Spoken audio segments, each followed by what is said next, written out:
Ginang binaril, patay! IFM News Lucena. Sangginang binaril ng suspect na si alias Marlon ng Barangay Sabang, Lucena City.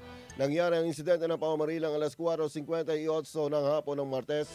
Ayon sa saksi na si alias Cecilia, ang ina ng biktima, nakita nitong kausap ng kanyang anak ang suspect sa kanilang tahanan. Hindi alam ng biktimang si Eva ang mangyayari sa bahay ng kanyang tiyuhin at nang malaman ng biktima ay nakabunot na ng baril ang suspect at pinaputukan ito ng 3 beses.